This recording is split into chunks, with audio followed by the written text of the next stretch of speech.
This is the book of Obadiah, chapter 1, verse 6, and it reads, How are the things of Esau searched out? How are his hidden things sought up? All praises, glory, and honor to Yahweh, Bahashem, Yahushai, Bahashem, Rakakwadash. Double honors to the apostles and elders of Great Millstone who rule well in teaching us this 100% truth. Salutations to them and my fellow Akim who labor in this truth week in and week out on the highways and byways.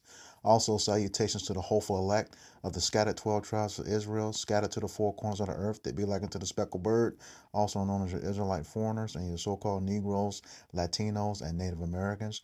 To you, I say Shalom. This is your brother Ayashar Barazal with the Indianapolis branch of the Great Millstone, coming back at you with another lesson that is edifying for the elect body of the nation of Israel.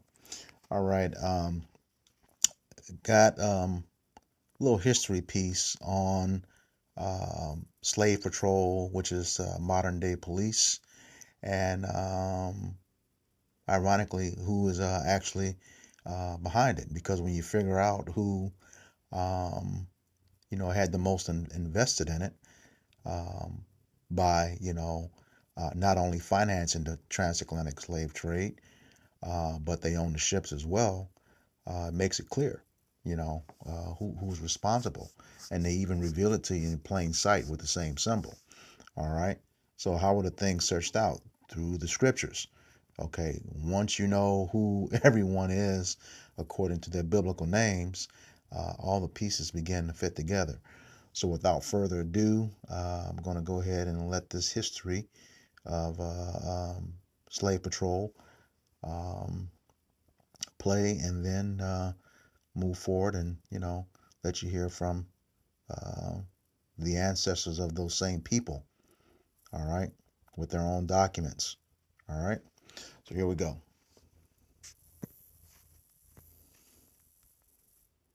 Good morning. We all know that the father of modern policing are slave patrols. But did you know that the police force has a brother with a uniform and everything? We'll call him Kyle. We'll talk about him in a minute.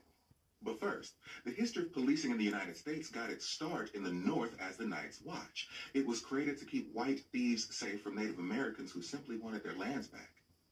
In the South, the Night's Watch evolved into slave patrols that were used to keep white thieves safe from the Africans they stole, enslaved, and forced to work stolen lands. According to historian Gary Potter, slave patrols served three main functions. One, to chase down, apprehend, and return black people to enslavement. Two, to provide a form of organized terror to deter slave revolts. That's right, slave patrols and modern policing are forms of state-sponsored terror. That's why Ray Kelly and Michael Bloomberg fought so hard for stop and frisk. They wanted people to think twice before leaving their homes. And three, to maintain a form of discipline for slave workers who were subject to summary justice outside the law if they violated any plantation rules. This is when Kyle was born. You see, back then, organized policing was violent, and much like they do today, they utilized physical and psychological violence to keep the enslaved in line. Because the primary function of the police is not to protect and serve. They even went to court to prove that. The primary function of the police is to control labor. Yeah, everything they've done since their creation has been to control labor. Which is why I find it funny now that the police are overworked and underpaid, but have spent the majority of their institution preventing people from protesting for better pay. Don't believe me? In Chicago from 1975 to 1990, nearly 1 million people were arrested for protesting for better pay. If all Walmart workers went on strike right now and protested in front of the Walmart headquarters, who would the police be there to protect? If teachers right now across the country left out of the classroom and went on strike, who would the police be there to protect? It can't be the people they're facing because they're pointing guns at them. And you can't protect somebody if you point a gun at them. Now, even though the police were physically and psychologically violent, there were things legally they couldn't do or shouldn't do, but they did anyway. So those members of the slave patrols who didn't get into organized policing gave birth to Kyle Kevin Kirkpatrick, KKK for short. According to historian Sally Haddon, the history of police work in the South grows out of this early fascination by white patrollers with what black people were doing. That same mentality exists today in 2022. You see, when you're black, you're never really lonely because there will always be a white person all up in your business. Now, that quote is from a sound currently trending on TikTok, and it shows that white slave patrollers still have a fascination with what's going on with the lives of black people. Around the 1700s, becoming a slave patroller varied from state to state, but it was pretty much all the same thing. White men, rich or poor, landowners or not, were given guns and given authority to question black people at random. They were given the authority to demand that black people show them their papers to prove that they had the authority to be off the plantation. They were even given the authority to barge into black people's homes or to any gatherings of black people and demand to know what's going on. That mentality still exists today. Case in point.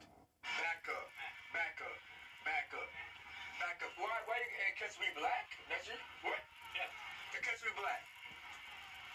Because you jumped in the neighborhood, that's why. I mean, it's all black people. You see this. It's all white people, pretty much. So if I see somebody that's black, if you see somebody black, let me say, if you see somebody black, you're gonna question them? You're gonna question them, and you're gonna open my door. Let me say this, if I was a crazy dude, if I was crazy, something would have happened to your old ass. No, you listen to me. I got a gun. If I was crazy, I'd shoot you. Oh, you would shoot me. Now that happened this week in 2022. Same script, different cast. Now, white men weren't the only ones who were charged with being slave patrollers. In South Carolina, white women were also allowed to become slave patrollers, but they were given the option to have a white man proxy for them. Today, white women use the police as their proxy. You've been harassing me. It doesn't matter. I want the police to come, and I've been waiting for 2 hours for them. You're not coming. This is gold. Like, this is total gold. They usually call your cell phone when they are here to identify when you are. That's right. The Karens and Teds of 2022 are the slave patrollers of the 16, 17, and 1800s. Yeah. Slave patrols started in 1704 in South Carolina, and they lasted for 150 years and only ended because of the Civil War. After the Civil War, the slave patrols split into two factions, modern-day policing as we know it, and its brother, the KKK. In Virginia in 1669, the Casual Killing Act made it perfectly legal to kill an enslaved person if they died while resisting your correction. Which is why white women, slave patrollers, and the police would tell you to stop resisting. Because if they killed you while you were resisting arrest, it's perfectly legal, and they see no jail time. All right. First things first, before we go any further, as you know, and in the Great Millstone, we teach there's no such thing as black or white. Those are social constructs. Okay. The word term white people just came into existence in 1681 in Virginia. And when you go into the etymology of the word white, it means without moral impurity. And we know damn well that's not true about these people that's running the country right now. Okay. Scriptures tell us in Genesis 25 and 25 that he came out red all over. Okay. Red because their blood shows forth through their skin. All right. And they try to come up with this narrative that the blood is blue before it hits the air. Okay. Smack the crap out of one of them and see if they turn blue or if they turn red. Okay. Let's just make that clear. So that dispels that narrative. And then it's in terms of black, we are all different shades of brown. When you go into the constitutional law dictionary, such as Black's Constitutional Law Dictionary or Bouvier's Constitutional Law Dictionary, black is everything negative. And with respect to citizenship here in Babylon and Great or United States, it carries no weight. You are dead to them with respect to the law, which is why if you look at the um, national oath of police officers, it is to the Constitution and the first 10 amendments. Okay. That way they can legally do the things that they do because um, those born here that are not so-called white people or Edomites or people of color, as they want to say, are citizens according to the 14th Amendment. But we know um, who that's really applying to. All right, because who's the demographic of people that are being harmed the most by slave patrol or what you call the modern day police. But what I want you to do here is take a real good look at these badges here. They look very, very, very familiar.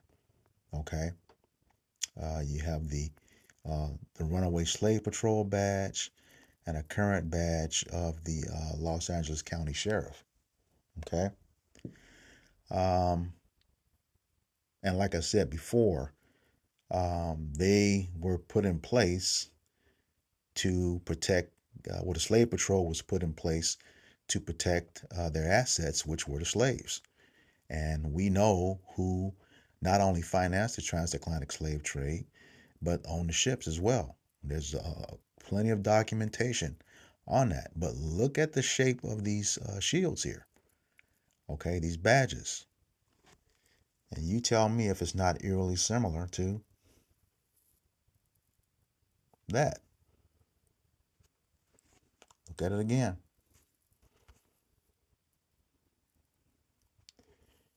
Very similar. And there are a slew of documentations in documentaries that really talk about this. Those who financed the transatlantic slave trade and own the ships. This is one of the sources. Okay, they actually tried to get the person who's responsible, or the organization who's responsible for publishing this, to apologize, and he refused to, well, their leader refused to apologize because all of the documentation contained therein comes from their own scholars, the small hatters, the 1948ers. Okay, it comes from their own documentations. All right, and there's plenty of sources out there that prove they had the biggest stake in the transatlantic slave trade. You know, you and the big banks. You know, who are owned by, the the ones who own the central bank. You know, and we know who that goes back to. All right, the R&R family. You know, one on this side of the pond and the other family in the UK. All right, but let's listen to their own people talk about slave ownership. You know, among their ancestors and the history. Here you go.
sorry.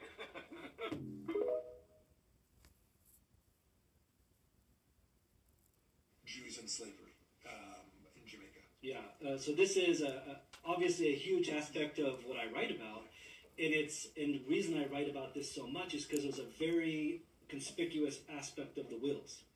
As I was reading the wills, oh, wow. You find that that slave populations are being bequeathed in mass, and in that they're being named individually, and also you see a lot of evidence, sometimes very direct and articulate, of concubinage or relationships, sexual relationships with women of color, both enslaved and free, and then incorporating their children to some extent into the family through voluntary inheritance.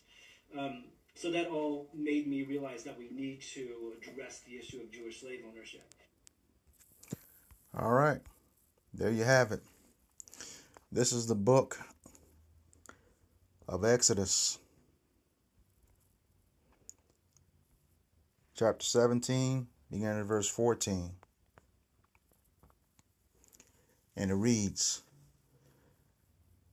And the Lord said unto Moses, Write this for a memorial in a book, and rehearse it in the ears of Joshua, for I will utterly put out the remembrance of Amalek from under heaven.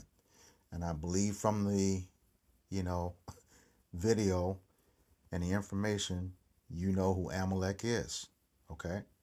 Who they are today, okay? And as the opening scripture said, how are the things of Esau searched out? That's talking about the entire nation. Genesis 36 and 1. Esau, who is Edom. So it's interchangeable with the individual and the nation, the name Esau. Okay. And we know that Amalek, okay, was the direct grandson of Esau, Edom. Okay. And we know who they are today based on prophecy. All right. Verse 15. And Moses built an altar and called the name of it Jehovah Nissi. Okay. Just keeping, saying it as it's written. Verse 16. For he said, because Yahweh Ba'ashem Yahushai hath sworn that Yahweh Ba'ashem Yahushai will have war with Amalek from generation to generation. All right. From generation to generation. Amalek is the head tribe of Esau, Edom. Okay. The chief tribe. He's chief of the nation. All right. And that's been proven through who owns pretty much everything and finances everything in this world, from the IRS to the Federal Reserve, owning all the media, owning all the publishing companies, owning all of the TV networks, control of the food, control of the water, control of the air. We know who you are now, okay? We know exactly who you are.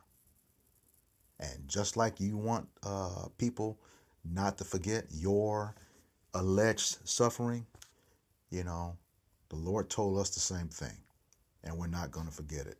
This is the book of Deuteronomy,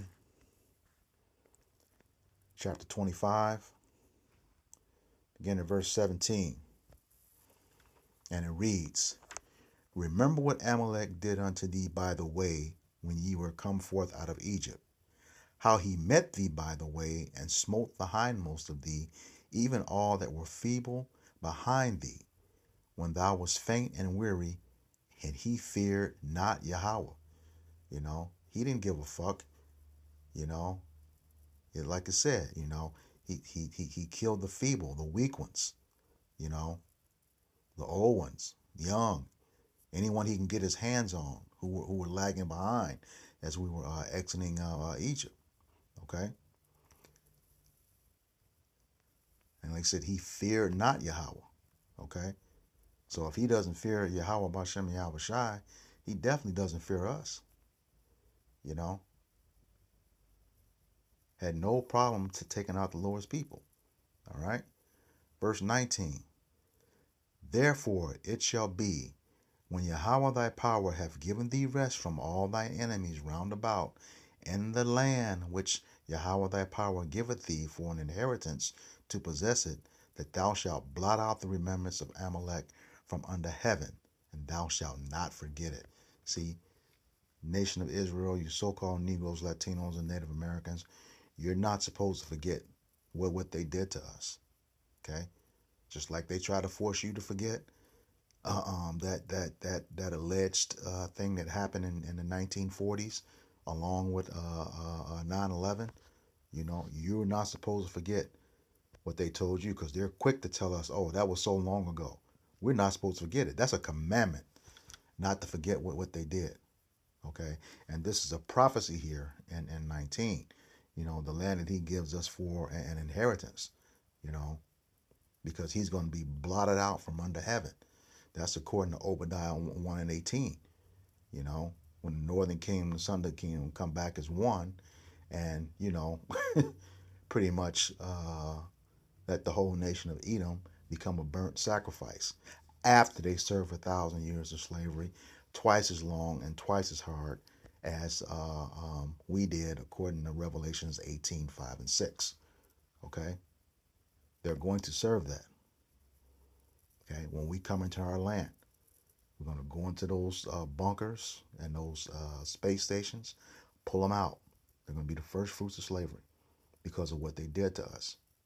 So here again, you know, this is, you know, how they were tied into, very much into the um, slave patrol and modern day police. Okay, that's how. So with that, I hope this lesson was edifying for the body. Once again, I'm going to give all praises, glory, and honor to Yahweh, Ba'ashem, Yahweh Shai, Ba'ashem, Rakakwadash. Double honors to the apostles and elders of Great Millstone who were well in teaching us this 100% truth. Salutations to them and my fellow Akim who labor in this truth week in and week out on the highways and byways. Also, salutations to the hopeful elect of the scattered 12 tribes of Israel, scattered to the four corners of the earth. They be likened to the speckled bird, also known as your Israelite foreigners. To you, we say Shalom, Abba Babal, Kwam Yasharala. Shalom.